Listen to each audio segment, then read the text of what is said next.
Yo, what is going on, homies? It's your boy StumpD back for the OPTC video, and in today's video, it's the juicy stuff onto the Super Boss against Kizuna Clash Kid for the One Piece card game collab over here on One Piece Treasure Queue. So in today's video, we are prioritizing the 5+ or the Super Boss 15-star event and giving you guys some team ideas to take down this particular event. Now, just be mindful, like Super Boss, it's pretty endgame stuff. Now, that doesn't mean that it can't be completed as a mid sort of player, but in today's video, we are prioritizing high damage, we're prioritizing exclusive characters, all of that stuff. But I did put out some videos for you guys for EXP teams, stuff like that. I'll try and leave links in the description for all those videos.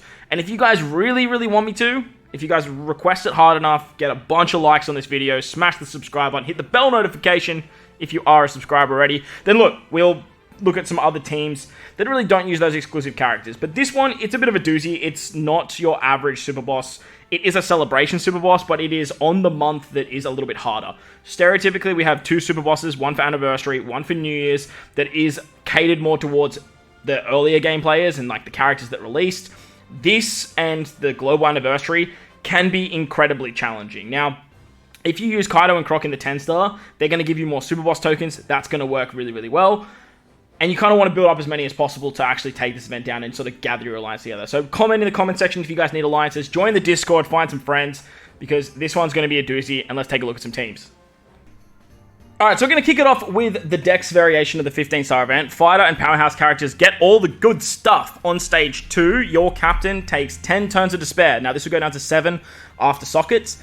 There's also 5 turns of resilience, and all slots, type slots, and recovery slots will be treated as unfavorable for 1 turn. On defeat, the enemy is going to charge your captain special for 10 turns. You take 50,000 damage, and then after 1 turn, they remove the beneficial effects, give you 5 turns of special bind, 5 turns of chain growth rate reduction, and do 100,000 damage. So basically, just don't pass the turn, don't take 2 turns, and you're going to be fine.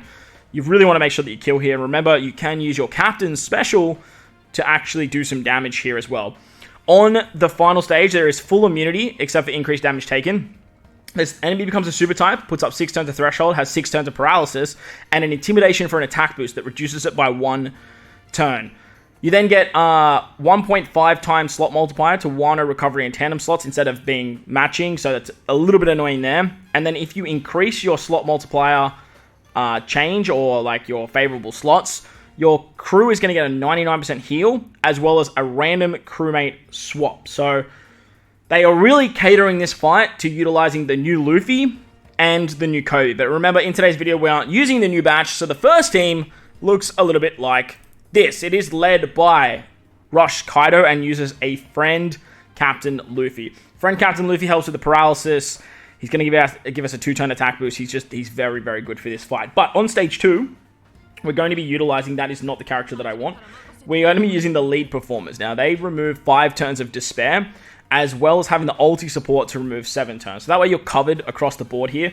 And then you want to use the Luffy's super class, so that way you can actually turn recovery and tandem mobs into a 2.5 times multiplier for 2 turns. This is going to negate that ability that gives you the 1.5 for Wano orbs and all of that nasty shenaniganry. With that, you can then move into the final stage and then use Kaido and his Super EX to give you a Super Type 4 Powerhouse and a Super Type 4 Strength.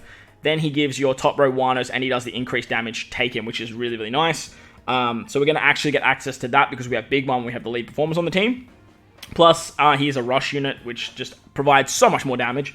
Next, we've got Big Mom. Big Mom's going to be our conditional booster.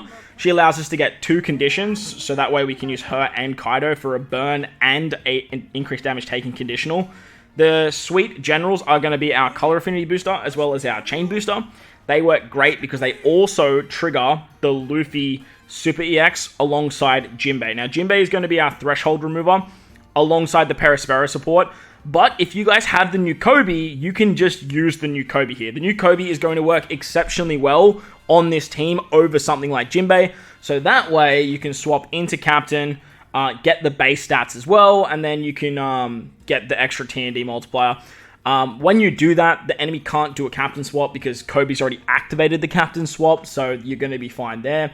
What you could do as well, if you really wanted to, you could actually swap Big Mom into Captain and then get a bigger Super EX. Actually, no, you wouldn't. Yeah, no, you would. You could get a driven Super EX for the lead performance in Kaido. But really, the base stats is going to be better. Luffy's final tap is hitting really, really hard, and you ideally want that. So with this, you have Super Type for Strength, Super Powerhouse, Super Fighter. You have Luffy's attack boost, Kaido's orb boost, double conditional, color affinity, chain boost, and a super tandem with the lead performers. You are missing out, obviously, on chain boundary. That's a big one that is missing here. And you are missing out on base stats, but at the end of the day, there's so many buffs in the game now that you can't fit everything on the team, and hopefully, if you guys went hard on like the Gear 5 celebration, you'll be able to put something like this together. So, that's the first team. The next team is going all in on Gear 5 6+. With the release of Gear 5 6+, he has brought a very interesting new mechanic with rainbow damage and an insane rush ability. Now, for this team to operate, you need one of every color to activate his rainbow damage, and then have his rush just go absolutely ballistic. So for that to happen, we do need a strength, quick, int, and a dex unit on the team. Like I said, though, it's so hard to fit all those buffs, and then you obviously need 3 of the Straw Hats to activate Luffy's Super EX, and there's all those shenaniganry as well. But the team is led by Nami because there is paralysis. Whenever there's paralysis, my mind immediately goes to Nami. However, Nami's not exactly like the be-all or end-all for this particular team. However, having her as captain means that you can actually get around that paralysis, and she can actually get around resilience with her special. So you can use her on turn 2, and then you can get the 10 turns of cooldown, and then that way you can actually get the auto charge. Now, the idea of this particular team on turn 2 is to use the Luffy and Whitebeard special. Yes, I'm using a free-to-play character in Super Boss. It's actually insane. This particular unit will turn everyone's slots into tandem, including block, as well as giving you a 2.25 times attack and orb boost because we have one of every color on the team. Now, you do want to make sure that you use this when you are Kid. Now, the downside to this team is that utilizing Kid lore, you are going to have to bug stall. Yes, everyone's favorite mechanic when it comes to Super Boss is back. You will need to bug stall so that way you can get the super swap of Kid lore. Now, getting the super swap, it's going to take you 8 swaps, which is a lot. So I do have the Beppo support on Kid lore. Now, I do believe that you start as Kid, so then you go lore, Kid, lore, Kid, lore, Kid, lore, and then into Kid on the final stage. But remember, on turn 2, you want to be Kid moving into that stage, use the Luffy Whitebeard special, and then swap into lore. I'm using the ship of the German ship. We're going to lose our attack boost and a butt ton of HP. Unfortunately, it's just the way it's going to be, little darling.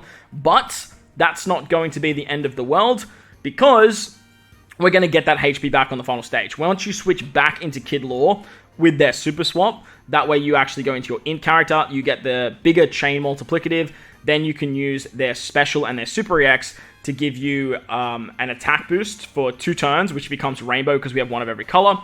And they give us the increased super type as well. So that's going to work great. Robin's going to give us the double conditional, so we can use her alongside Nami because Nami's going to get her cooldowns back. That's going to work out great. We're going to switch with our captains with Sanji. We're going to switch into captain for him. We're going to stay as captain, and then we can use the Luffy special. Now, Luffy's going to give us an orb buff, and he's going to increase the attack boost of Kid lore. With this, he also applies the... actually, with this particular team, we don't have a way of getting around that. So we're actually not going to get that healing back. I totally forgot about that. That's going to be a bit of an issue. But look, it's not the end of the world. We should still have enough HP for the rush, and if not, we can always just swap the ship. But with using Luffy's special, like I said, he gives us an orb boost, he gives us an attack boost. Sanji's going to give us chain boundary, he gives us a chain boost. Nami's going to give us a way bigger chain boost, a way bigger attack boost. So make sure you base attack. So make sure you use her first, then use Sanji. And with Sanji, we have the Zeph support, so fighters actually get 1.5 times color affinity. With that, Luffy, Whitebeard, and Luffy are going to be hitting really, really hard. You can then tap Robin, Sanji, Nami, and then into Kid lore, Luffy, Whitebeard, and then finish it off with the rush. And that way you should have a lot of damage without using any of the new batch. Moving on to the int fights now against the 15 star. Free Spirit and Cerebrals get all the good stuff. On stage 2, they negate additive chain multiplier boost and set chain multiplier. What this means is any chain boosting effect and a chain boundary or chain min-max chain lock will be negated for 98 turns. We don't know exactly what that looks like. We assume it looks like the same as what happens on Dofi 1 with the color affinity. But characters like Nami and her chain boost, characters like Sanji and his chain boundary aren't going to work on this fight. There's also a slot barrier for 1 tandem orb and 5 turns of threshold. After 1 turn, you lose all your beneficial effects. You get super block slots and special reverse for 3 turns, then the enemy runs away. On the final stage, there's full immunity except for increased damage taken. There is a super type, 6 turns of defense up, 9 turns of despair, which go down to 6 after sockets, boost the attack by 3 times for 1 turn, and reduce the action turn. So what this means is reducing action turns means that the enemy goes into like an enrage fit, and is always going to attack every single turn. There is an interrupt if you do increased damage taken, which will remove beneficial effects and give you slot bind. So you make sure you want to use like, I don't know, Gear 5, 6 plus Super EX. That's going to work out great. If you use any damage, percent damage, or fixed damage until enemies 1 normal action, they're going to apply a chain, what's it called? A damage limiter. Now, the way that I believe this works is I'm hoping that it doesn't trigger every single time you do damage. If it triggers every single time we do damage, we're going to be in for a little bit of problem for one of these teams, but I have put a bit of a backup on the burner just in case. Basically, what this means is every single time you do damage, or I'm hoping it's just the one time you do damage, the enemy's going to put up a damage limiter for 1 turn, and then after 1 normal action, they're not going to do it again. So you could just pass the first turn, and then you don't have to worry about it. However, if you do pass the turn, there is an intimidation for slot effect boost for 1 turn, and then 5 turns of threshold. So a bunch of very, very annoying shenaniganry if that is the case. So the first team, if the damage limiter is only a 1-time proc, looks a little bit like this. And the way this team actually operates is utilizing both Gear 5s. On turn 2, we're just going to pass it. We get super block slots. Cool. We get special reverse. Cool. It doesn't matter. We have the Gear 5 combination. Like, we can't be touched. On the final stage with the despair, we get around it with our Gear 5, 6 plus, and then we can just start using all of our specials. Remember, every time you do damage, the enemy will put up damage limiter. So like I said, I'm hoping this is a one-time thing, but like after reading it again, I think it's probably going to happen every single time you do damage. So that's going to be a little bit of a problem if so. First, we're going to use Robin. Robin's going to give us 2 times conditionals, or 2 conditionals. She does 20% damage, so that means that they're going to put up a damage limiter, which means that we're going to have to deal with it there. Next, we have Nami. Nami's here because her super tandem is so damn good. We're just utilizing her super tandem because she's ridiculously powerful. She gives us a base stat boost. She gives us a chain boost that doesn't matter, but mainly we're just using her here for her super tandem. That's the big upside to having Nami here. Kid Law, they're going to be, you can use their super swap. They're going to give us tandem orbs. They're going to give us the additional super type. They're fantastic here as well. They are also going to do damage. So, like, as you can see, all of this stuff is happening.